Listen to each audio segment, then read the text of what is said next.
네, 여러분 안녕하세요. 네, 오늘도 저와 재미있는 문제를 풀어보면서 생각하는 힘을 길러보도록 하겠습니다. 바로 문제 한번 풀어보겠습니다. 자, 오늘 창의력 문제 첫 번째 문제 기억나시죠?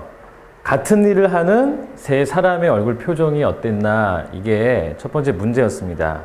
자, 어떤 일이었냐면 네, 용접하는 일이에요. 용접이라는 거는 이제 금속을 이렇게 붙이는 일을 하는 건데 이게 조금 힘든 일인 것 같아요. 공사 건물을 짓고, 여기는 다리를 짓는 일인데, 다리를 짓는 일에서 무거운 금속을 붙이는 어려운 일을 하고 있었습니다. 어떤 한 아이가 세 사람, 어른 세 명을 찾아가서 질문을 했어요. 어떤 일을 하고 계시냐고 질문을 했죠. 이렇게 얘기했습니다. 나는 그것을 먹고 살기 위해서 일을 하고 있다라고 얘기했고요. 또 다른 한 분은 쇳조각을 그냥 용접하는 일이지 않니? 쇳조각을 용접하는 중이지 않니? 라고 이야기를 했습니다. 그럼 우리가 생각해 봐야 될 거는 이 사람들이 어떤 생각을 하고 있었길래 이런 말을 했을까라는 거죠. 아마 선생님은 이렇게 한번 생각해 봤어요. 힘들기 때문에 내가 어쩔 수 없이 하고 싶지 않은 일인데 어쩔 수 없이 나는 하고 있는 거야 라고 말한 것이 아니었는가 생각해 보고요. 또 하나는 그냥 아무 생각 없이 나는 그냥 그 일을 할 뿐인데 라는 생각으로 일을 하고 있지 않았을까 생각했습니다. 근데 마지막 사람이 뭐라고 얘기했죠? 네, 이렇게 얘기했습니다. 나는 지금 세상에서 가장 멋진 다리를 만들고 있단다. 자, 그럼 여러분 한번 생각해 보세요. 이 사람은 마음속에 어떤 생각을 가지고 있었길래 이런 말을 한 것일까요? 그걸 생각해 보면 그 얼굴을 그릴 수 있겠죠? 힌트를 한번 줘볼게요. 같았을까 달랐을까요? 자, 어떤 한 아이가 있습니다. 지금 억지로 V를 표시하고 있는데 유치원에 처음 간 날인 것 같아요.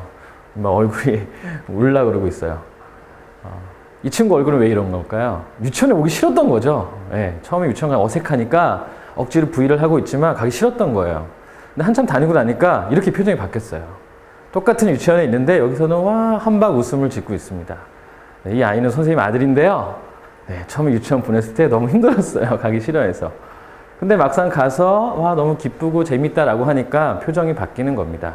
이런 걸 한번 생각해 보면 세 사람의 얼굴 표정 그려낼 수 있겠죠? 두 번째 문제로 가보겠습니다. 두 번째 문제는요, 갈매기 조나단의 이야기입니다. 갈매기 조나단이 더 빨리 날 수 있었던 비결은 무엇이었나요? 자, 갈매기의 꿈이라는 책에서 우리가 생각을 해본 건데요.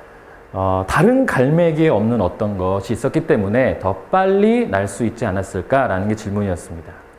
자, 대부분의 갈매기는요, 먹는 것이 가장 중요한 거죠. 왜 날죠? 먹이를 사냥하기 위해서 나는 거죠. 나는 것은 먹는 것이라는 목적을 이루기 위한 수단에 불과했어요.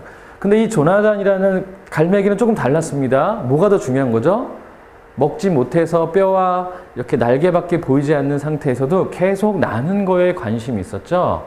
심지어 엄마 갈매기도 야, 그냥 먹는 거를 추구해. 왜 날기까지 하는 거니? 라고 얘기할 정도였어요. 그런데 열심히 날다 보니까 어떻게 됐어요? 다른 갈매기들이 흉내낼 수 없을 만큼 멋지게 날 수 있었죠. 자, 이 첫 번째 문제와 두 번째 이야기가 우리에게 주는 교훈은 뭔가요? 자, 일은 똑같은 일입니다. 똑같이 용접을 하고요. 똑같이 나르는 거예요. 그런데 그게 조나단에게는 또 세 번째 용접공에게는 서로 다른 의미로 다가왔습니다. 왜 그렇죠? 그 일에서 어떤 의미와 가치를 발견했기 때문이죠. 아무리 하찮은 일이라도 그것이 그 사람에게 큰 의미와 가치를 지닌다면 그것은 그 사람에게는 굉장히 중요한 일이 될 겁니다. 자, 세 번째 문제로 가볼게요.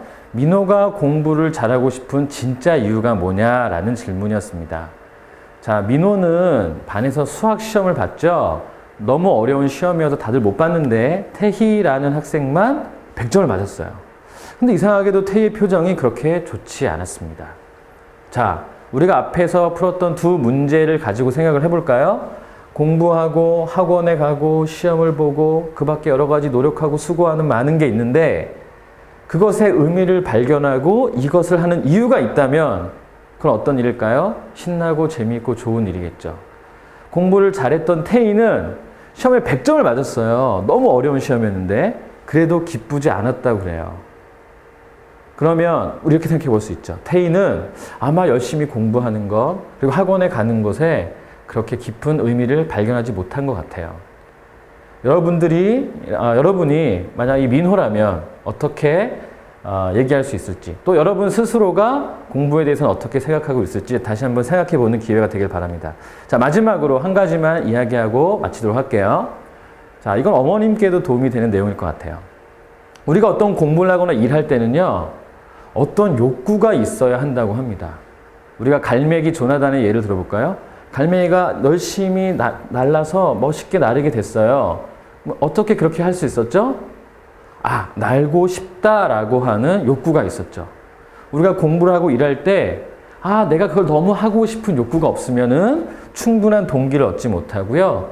하긴 하더라도 이 공부의 결과가 나오지 않을 거예요. 우리 어린이들이 많은 호기심을 갖고 하고 싶은 게 되게 많은데 그거 자체는 욕구가 많은 거여서 너무 좋은 거죠. 그것을 많이 없애게 되면 충분히 동기를 주지 못하게 되고 그래서 공부를 하든 일을 하든 어떤 노력을 하든 결과가 잘 나오지 않을 가능성이 높겠죠. 우리 아이들이 많은 욕구를 가지고 공부하고 생활할 수 있도록 그렇게 도와주시면 너무 좋겠습니다. 자, 오늘 내용은 여기까지 하겠습니다. 감사합니다.